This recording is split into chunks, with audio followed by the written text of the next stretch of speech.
ఉన్న బంగారాన్ని విడిపించి ఆ రోజు ఆన్లైన్ రేటుకే మేము కొంటాం. Sharma gold company. నమస్కారం, సుమన్ టీవీకి స్వాగతం. ఈ జూలై మాసంలో ద్వాదశ రాశుల వారికి ఏ రకంగా ఉండబోతుంది, గ్రహ స్థితిగతులు ఎలా ఉంది, ఎటువంటి ఫలితాలను ఇస్తున్నాయి, వాటికి ఎటువంటి పరిహారాలను పాటించుకోవాలి, ఈ అంశాన్ని తెలియజేసేందుకు మనతో పాటు ఉన్నారు ప్రముఖ జ్యోతిష్య శాస్త్ర పండితులు, జ్యోతిష్య రత్న, జ్యోతిష్య చక్ర వైభవ నిపుణ డాక్టర్ రాళ్లపల్లి రవికుమార్ గారు. గురుగారు నమస్కారం. నమస్కారం. గురుగారు, మకర రాశి వారికి ఈ జూలై మాసం అంతా కూడా గ్రహాల అనుకూలత ఎలా ఉంది? తప్పకుండా. మకర రాశి అనగానే మనకి ఉత్తరాషాఢ 2, 3, 4 పాదాలు, శ్రవణం 1, 2, 3, 4 పాదాలు, ధనిష్ట 1, 2 పాదం, ఈ నక్షత్రాలన్నీ మనకి మకర రాశిలోకి వస్తాయి. ప్రస్తుతం వీరికి రాహు తృతీయంలో చాలా బాగున్నాడు, కేతు భాగ్యంలో బాగున్నాడు, అలాగే పంచమ స్థానంలో గురువు ప్రవేశించాడు కాబట్టి 1 మే నుంచి అత్యుత్తమంగా ఉన్నాడు. ఇంకా ఏలినాటి శని ఎఫెక్ట్ మనకి శని ద్వితీయ స్థానంలో ఉన్నాడు కాబట్టి నెక్స్ట్ ఇయర్ ఏప్రిల్ మే దాకా ఉంటాడు.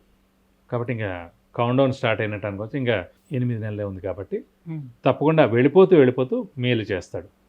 ఎందుకంటే మొన్నటిదాకా గురుబలం లేదు కాబట్టి ఏలినాటి శని ఎఫెక్ట్ ఎక్కువగా ఉన్నా కూడా మనం ఫీల్ అయ్యేవాళ్ళం, దాని యొక్క ప్రాబ్లమ్స్ మనం ఫేస్ చేసేవాళ్ళం. ఎప్పుడైతే మనకి గురుబలం 1 మే నుంచి స్టార్ట్ అయిపోయిందో, సో ఏలినాటి శని ఎఫెక్ట్ కూడా తగ్గుతూ ఉందో, ఈలోపులో యోగకారకుడైన శుక్రుడు కూడా ఉచ్చస్థానంలోకి వచ్చాడు. ప్లస్ మన లాస్ట్ మంత్ అంతా కూడా స్వస్థానంలో ఉన్నాడు. సో ఇలా అతను కూడా మంచి హెల్ప్ చేస్తున్నాడు కాబట్టి ఇంకా మేలే జరిగే ఇదిలో ఉన్నాడు.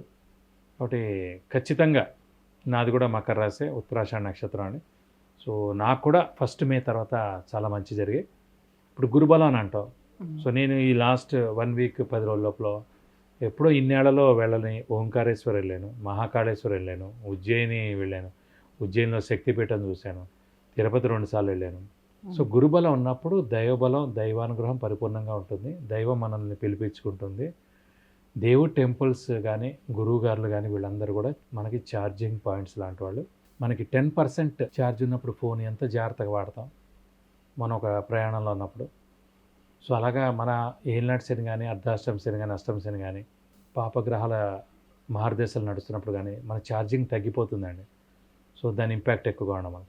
సో మనం తీర్థయాత్రలు చేయడం ద్వారా, దైవ దర్శనం చేసుకోవడం ద్వారా, మన పేరున జపాలు చేయించుకోవడం ద్వారా, దానం చేయడం ద్వారా, సంఘంలో జరిగే మంచి పనుల్లో మనం పాల్గొనడం ద్వారా, మనం ఎవరికైనా హెల్ప్ చేయడం ద్వారా మన ఛార్జింగ్ పెరుగుతుంటుంది. సో ఎప్పుడైతే మనం టెంపుల్కి వెళ్ళి వచ్చామో ఒక 10% పెరుగుతుంది, గురువుగారి దగ్గరికి వెళ్ళామో ఇంకో 10% పెరుగుతుంది, దానం చేసామో ఇంకో 10% పెరుగుతుంది. సో ఏదైనా సరే గురుబలం ఉన్నప్పుడే వెళ్ళగలుగుతాం. అలాగే ఆధ్యాత్మిక చింతన కూడా ఇప్పుడు మకర రాశి వారికి గత 6.5 సంవత్సరాల నుంచి ఆధ్యాత్మిక చింతన పెరగడానికి కూడా కారణం ఏలినాటి శని.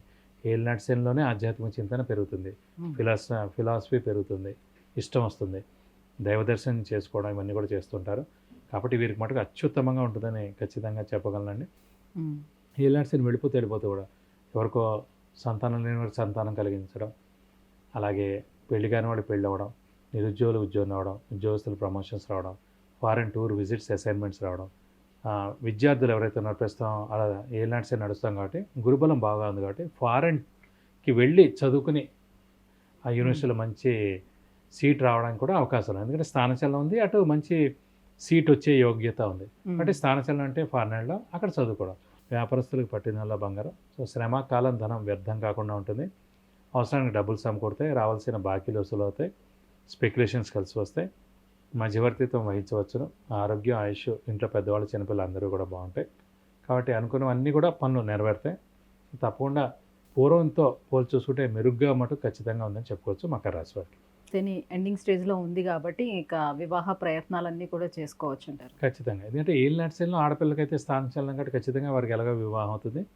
అమ్మాయికైనా అబ్బాయికైనా గురుబలం ఉండాలి కాబట్టి పంచమ స్థానంలో గురువు ఉన్నాడు కాబట్టి ఖచ్చితంగా అవివాహితులు వివాహానికి అవకాశాలు 100% ఉన్నాయి. మరి ఇంకా ఎటువంటి పరిహారాన్ని పాటించుకోవాలి? ప్రస్తుతం మనకి ఇంకా ఒక శని గురించే ఉంది కాబట్టి ఇంకా ఒక 9 నెలల దాకా మనకి ఏలినాటి శని ఇంపాక్ట్ ఉండొచ్చు అని అనుకుంటునే వారికి మటు ఖచ్చితంగా ప్రతి శనివారం ఉపవాసం ఉండడం మంచిదండి. అలాగే ఆంజనేయ స్వామిని, వెంకటేశ్వర స్వామిని, శివుని ఎక్కువగా ఆరాధిస్తే చాలా మంచిది. సో వాళ్ళ యొక్క టెంపుల్స్కి వెళ్ళడం, 41 ప్రదక్షిణాలు చేసుకోవడం, ఆ యొక్క అష్టోత్తరాలు చదువుకోవడం, వీళ్ళతో ఒక శనివారం రోజు రక్తదానం చేయడం, ఇవన్నీ చేసుకుంటే అన్నమాట తప్పకుండా మీరు కోరుకున్నవన్నీ కూడా ఖచ్చితంగా జరుగుతాయి.